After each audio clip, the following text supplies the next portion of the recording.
everyone. This is Todd La Torre from Queensryche, and you're listening to Sonic Perspectives. One chance is all it takes to show you who I am. One face, a bitter man, you'll never understand. Yeah. One chance is all I need, so take me by the hand. One race, another man, depends on where he stands.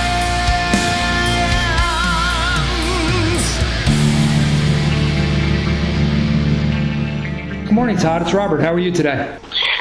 Well, Yeah, welcome and thank you for your time. It's a pleasure to speak with you today.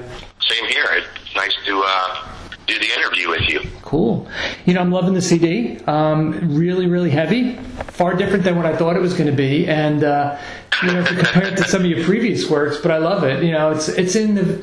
I was wondering, is this in the vein of your sweet spot of what you like to listen to? You know, it's a culmination of those things, yes. It's, you know, different styles of metal that I like, and so I just wanted to write songs that encompassed kind of those aspects. That's great. You know, being submerged in Crimson Glory and Queensryche's signature sound for so many years, was it fun to break out and write in your own voice or your own style? Yeah, absolutely. I mean, when I do the Queensryche stuff, that's my voice too. It's just to music that calls for that kind of singing. So I do sing that way as well, but you know, with the heavier music, I just kind of sing whatever the music makes me feel like singing, whether it's clean or gritty or, you know, gang vocals, you know, or gutturals. Like, it's just, I have a lot of different styles that I like, and, you know, I'm able to do some different things with my voice than just one sound. So it was a great opportunity to kind of show people what else I can do, you know, on my own. Very cool. You know, my favorite track was Dogmata. Can you share some insights into the creation of that song? Yeah, the opening track. Yeah, Yep. That's you know, that's a song that kind of touches on the extreme side of dogma in theism, and you know, it touches on various religions and the dogma that those religions subscribe to, and the not good side of it. So you know, that's a topic that I'm always reading about and watching lectures about and debates about. I'm a big fan of Christopher Hitchens and Richard Dawkins and Sam Harris and those kinds of guys. And so that, yeah, that's you know, just a perspective talking about what I would consider the poisonous aspects of religion, and in particular the dogma that goes with it. I don't have an issue with faith or anyone's faith. It's the teachings that call for things that are not just, in my opinion. No, that's a great response.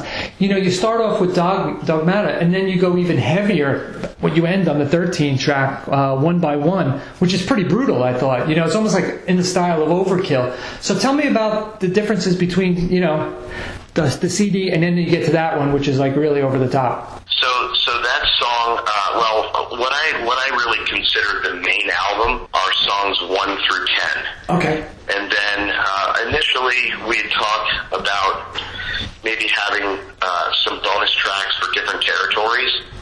And then by the time it was all said and done, it was just decided, you know what, we're not going to hold one song back from other people, and we're just going to give everybody all of the bonus tracks. And so that was kind of I don't want to say a last-minute decision, but it was certainly toward the end of the process.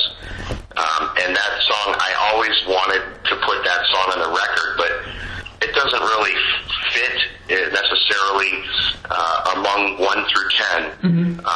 It's its own standalone style of song. It's more of the melodic death or black metal style, which is something I enjoy writing and doing voicings like that.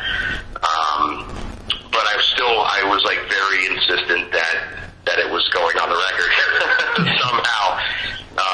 And kind of where this CD leaves off is kind of where the next one that I'll do will pick up. So Wow. I anticipate that the next record will be much heavier and have more of the brutal style of vocals, not through the whole thing, but it will certainly be more in that style, the melodic death black metal.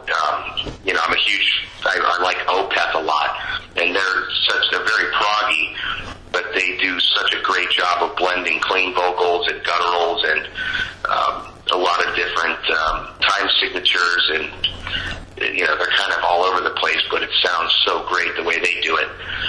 So I wanted to end the album with One by One to show people, I'm trying to broaden my listenership into a demographic that otherwise might not know who I am or might not listen to what I do. And so I think that this is a first dip in the water to show that side of what I enjoy and what I'm capable of as well. No, that's great. I thought it was a great idea to put it on there, and it'd be a shame to have left it off. So kudos to you for that. Cool, thanks. I'm glad you dig it. Yeah, when you go into those guttural screams, what preparation do you have to do that? Because everybody does it at home, and they're coughing and their throat is sore for a couple of days. The average guy. What do you do to prepare? I don't really do anything in particular. I've kind of done that for a long time. And the first way that I started learning how to do it and practicing was I'm a big fan of Testament. And, songs like Practice What You Preach way back then, or Disciples of the Watch, there's some gutturals that Chuck would do in those songs, and I always thought it sounded so cool. How do you do that? And it's just a technique. I can go from and I would start out just going, and then, real clean. So I would just practice vocalizing without hurting myself. And the minute that it feels painful, you would stop. And it's really everybody's body is different. So some guys can scream really loudly like that. Mine has force and some pressure, but I'm not to a point where I feel like, my throat's killing me.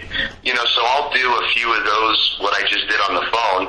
I'll do those for, 20 seconds maybe, and then I just start doing it. And it doesn't hurt. It's easy for me to do. And it provides a texture and an attitude that you're just not going to get otherwise. Yeah. That's and I think a lot of people are like, oh, that's so stupid. They call it Cookie Monster. And of course, there's different styles of that type of voicing. Right. But it's definitely a technique thing. People think that it's stupid. I don't consider it singing. I consider it vocalizing. I don't really consider that style of vocal singing, because there's no note. There's no actual note that's happening. Interesting. It's just it's a bunch of sounds, that are coming out. But it sounds brutal. It sounds tough. And as far as preparation, I just do a few of those, and then I'm pretty good to go. So even during the Queensryche show, if we do Queen of the Reich at the very end, I'll kind of do one of those growls at the end live in concert, and I'm able to switch from that to clean, on a dime. That's awesome. It's a finely tuned instrument and should be left to the professionals. Well, you know what? I mean, I'm not even professionally trained. I'm just self-taught. But I think the best thing is just experimenting with your own voice. And there are certainly coaches and teachers out there that teach these kinds of techniques. I just do what works for me. There's a lot of areas of singing and vocalizing where I could improve.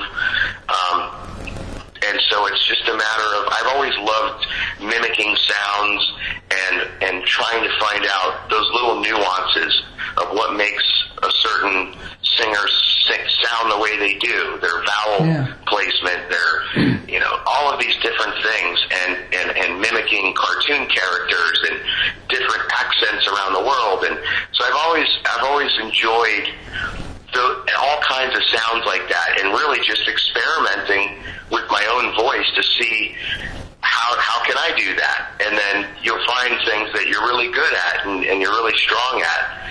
And so I kind of try to just highlight my strengths. No, that's great. You know, I play guitar, and it's the exact same logic behind it when you're learning how to play guitar. You listen to your heroes, you listen to everybody. How did they do that? How do I do that? What effects do I need? So yeah, it's interesting how your voice is truly an instrument. Yeah, I mean, you might say, you know, I can downpick really, like some guys will alternate pick something and maybe they don't want to, like, I don't know, a song like Master of Puppets, or, you know, where it's all downstrokes. Some guys may want to try to alternate pick something because they don't feel comfortable. Or, like, if I try to do an arpeggio on the ring finger, most guys roll the ring finger. Mm-hmm. Well, I use my middle finger. You know, I go first finger, pinky, middle finger, third finger. And that's how Craig taught me years ago. Hey, how do you do your arpeggios like that? You're never, there's always such clarity in between those notes. He says, well, I don't roll that finger. I use my middle finger on the third note. Oh, okay. So yeah, it's like whatever works for you, right? I mean, and it's experimentation. That's a great tip. Hey, can I put you on the spot and ask you to do an imitation of your favorite cartoon character? Well, sometimes. You ever watch, there's a character called Herbert the Pervert, and he's really funny. Oh, no. And we were on a tour with Fates Warning, and their sound guy, or one of their techs, his name's Ian. He's hysterical, and he does the best German accent. And he would do Herbert's voice. What is that show? Is it Family Guy? You have to look it up. It's hilarious. It's this old guy, and he's this disgusting old pervert. I mean, it's like, I'm surprised it even like is allowed on TV. But he'll be like, oh, here comes the paper boy. You know, you know, they'll show him in his living room, and it'll be like, and now back to the Little League World Series. They go, ooh, jackpot. You know, so this guy Ian one day goes, you know, I would sing in sound check, I would sing a Queensryche song like Herbert the Pervert. Oh my God, that's funny. And he would just start dying laughing, and you know, he would say things like, today we're going to play a game. It's called Get in the Road Case. You could end up in Bora Bora, chained to the radiator in the basement. So, you know, those are just stupid characters, you know. But yeah, awesome. That's a funny one. People that know that character would appreciate that. Well, they're certainly going to hear it. The humor in that. You gotta Google Herbert the Pervert or YouTube him. It's really funny, man. You'll. That's awesome. I will definitely check it out. And considering this is audio, it should be even funnier. So that's cool. Thank you for that. Yeah. And Droopy, you know, my dad used to do Droopy when I was a kid. Yep, I remember Droopy. All the time he'd go, "Hey, bud," you know. Yep. That's awesome. And just finding those sounds of what, like I love Mel Blanc because you know. Oh, yeah. You know, he would do all these, you know, silly Mormon, you know, wow, how does he do Yosemite, you know, or Eddie does a really good Porky Pig. Eddie Jackson does an amazing Porky Pig. Oh, that is awesome. Yeah, my wife and I are always trading off lines. Not so much the imitations, but just, great. You know, like we were talking the other day, oh, Finsta baby, you know, they're just... Or my wife, like, we'll be doing something in the house, and she'll be like, no, you can't do that. And I'm like, yeah, you can. It'll turn into this little debate about something, and it's literally like Marissa Tomei and Joe Pesci from My Cousin Vinny. And I'll go, I guess the fucking thing is broken, you know? You know, I'm here to amuse use you? What's so funny? No, you tell me. You know? Yeah, that's awesome. That is awesome. Oh shit, that's funny, dude. Well, I'm gonna get back to these questions I have for you because that threw me off. But that's great. When writing lyrics, what do you typically like to write about? Because the lyrics on this CD are quite diverse from song to song.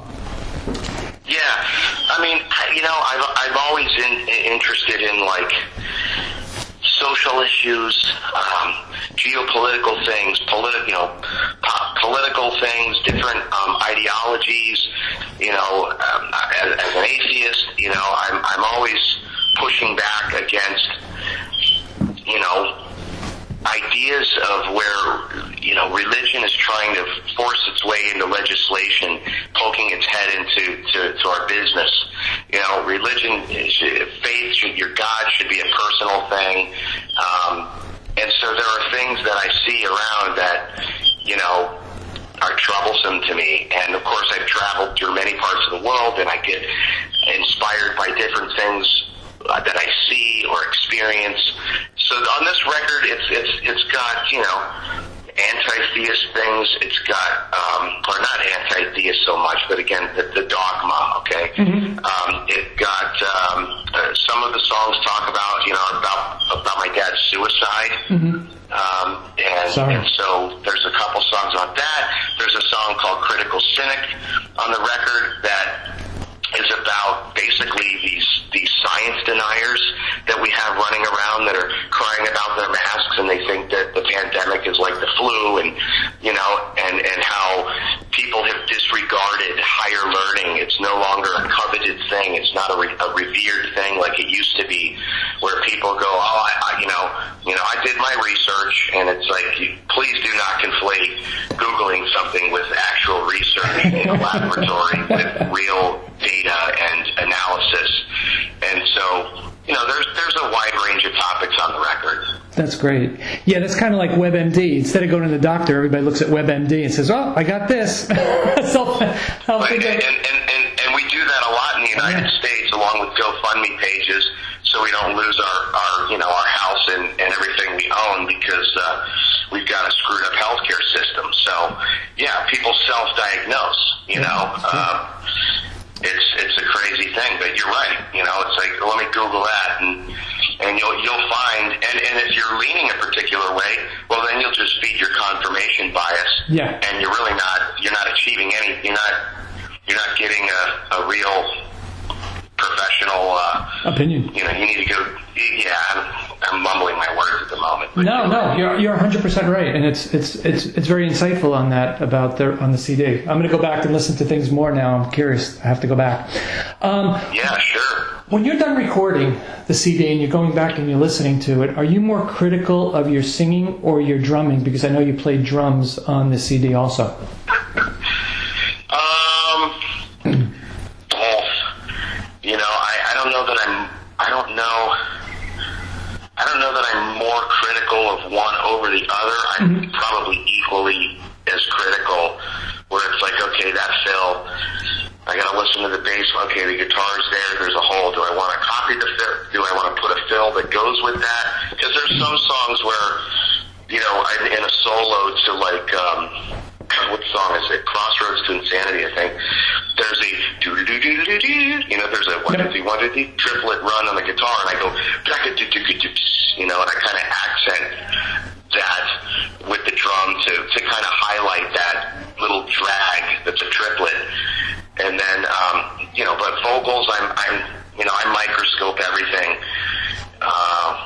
with, you know, my pitch, or I didn't carry that note quite as long, let me redo it. So I'm pretty nuts when it comes to like making things exactly how I want them. And at the same time though, Robert, you have to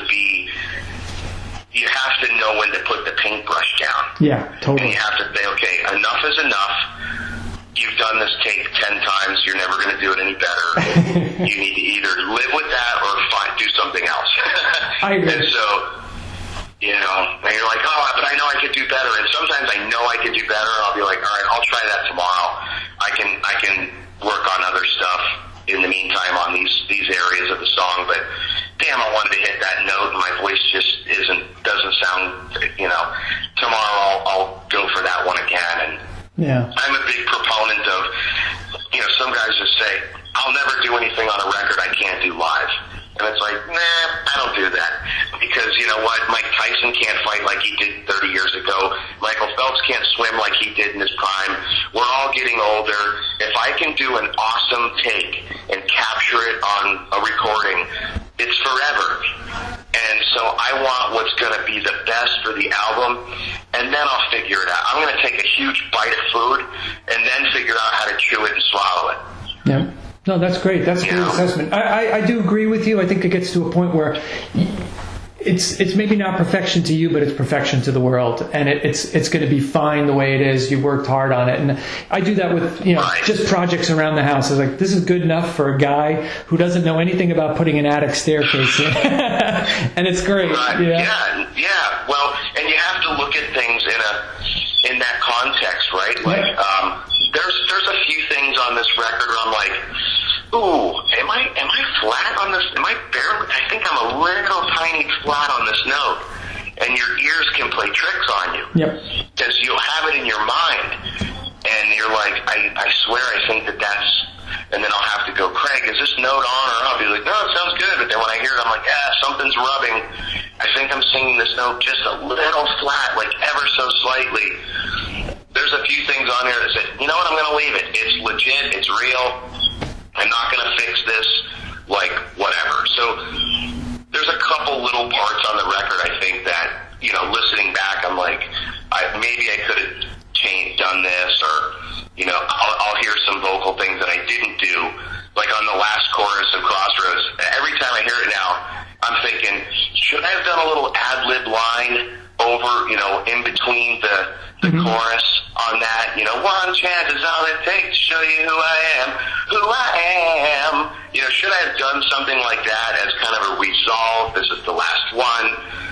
And, but you have to say enough's enough. This is the chorus. You start adding too much stuff, and then it gets to be too much. And then you start pulling faders back and listening. You're like, okay, it's breathing again. I think this just sits fine the way it is. So that's great. I want to be respectful to your time. I have one more question for you. Looking back on your last 3 CDs that you've done with Queensryche, because you really helped bring them back to their original glory and luster of what they were back in the day, and kudos to you for doing that. How have you seen the band evolve and grow from when you joined to the last CD, and what's planned for the next CD? The songs are different from the 2013, then Condition Human is a whole other batch of songs, and then The Verdict is a whole other batch of songs. Right. So it's like if we were doing the same thing, you'd say, we do this one so much better. But collectively, I think, we just understand, or I understand their writing approach better. And so there are, I'm able to say, I don't gel with this as much. Can we try this? Again, it's touching on my strengths, and what can I do to best enhance their music? Okay, and so it's kind of a communication growth, and I've become better at writing melodies. Like even my solo record, even though there's a lot of thrashy stuff, there's some good melodies and good hooks on this record. And I've not always been the best hook writer, like for a chorus or this or that. I've always been stronger at intros, verses, maybe some bridges. But the chorus, Eddie helps me out a lot with. We work together on choruses a lot in Queensryche, and so it's helped me with that, which in turn gives them other ideas within the music, because they may hear a guitar part from a melody that I sang, and that can become a main guitar lead for an intro. Like, hey, here's some ideas. So just evolving that way, and saying, okay, this direction, we were really strong. Like if we picked all the songs out of those 3 records, what were our strongest and why? So there's actually a sizable body of work now to look at and go, like Redemption. I painted myself into a corner on Redemption because there's no breathing room. Mm-hmm. I was like, I just want to do whatever sounds best, but I didn't realize, okay, I'm going to have to do this live, and I sing so much in it, it's really hard to sing that one live. I'm not going to do that again. Like, I've learned, what not to do. Paint yourself into a corner where you can't. It'd be like you're a guitar player. It'd be like, playing something on guitar, and then you have to go right into a rhythm part, but you're so far up on the neck, like, you can't do that. Yep. Like, you've got to, how do you transition from one part to the next that feels natural, but still sounds good? And I think that just all of us together, we've grown closer as friends and people, and that is a huge part of the creative process when you really connect as people. No, that's a great response. That's a great response. Any update on the next CD, Queensryche CD? Can you give us any updates? Yeah, I mean, we're writing music now for that, and so that's going really well. And so, I don't know, hopefully we can get into the studio, and again, with the whole distancing and travel and safety issues, that always is a variable that we have to look at. But, I believe we'll be in the studio recording later this year, and I hear that there's quite a lengthy pushback on production for vinyl and CDs right now, so that also affects release dates. Wow. So I would say, we'll probably have a record out, I'm thinking, the beginning of next year. Fantastic. Sometime early next year. That'd be awesome, and hopefully we could talk about that when it comes out too. Absolutely. I want to thank you for your time. It was a fascinating and highly entertaining interview, so thank you. I really appreciate it. Sounds good to me. My door's always open for sonic perspectives. Awesome. Well, thank you so much, Todd. Have a wonderful day. Yeah, buddy. Hey, man, have a great day, and thanks again. I'm glad you dig it. Tell all your friends, and we'll let everybody know what this new record sounds like. We certainly will. Thank you, Todd. Okay, bud. Bye-bye. Take care. Bye. I want to thank everybody for listening today. I hope that everybody enjoyed the interview with Todd La Torre, whose debut studio album, Rejoice in the Suffering, releases this Friday. Remember to follow Sonic Perspectives on YouTube, Facebook, and Twitter, and to subscribe to our podcast in just about any platform out there like Stitcher, Apple, Google Play, and iHeartRadio. This is Robert Cavuto, and to close out, I'm going to leave you with the latest single off of his CD, Crossroads to Insanity.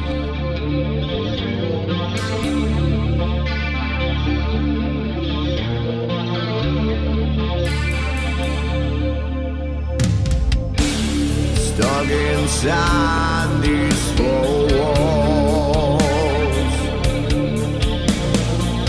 still talking round in circles, feeling so alone. My body sits in disbelief, doped up and comatose. I can't get no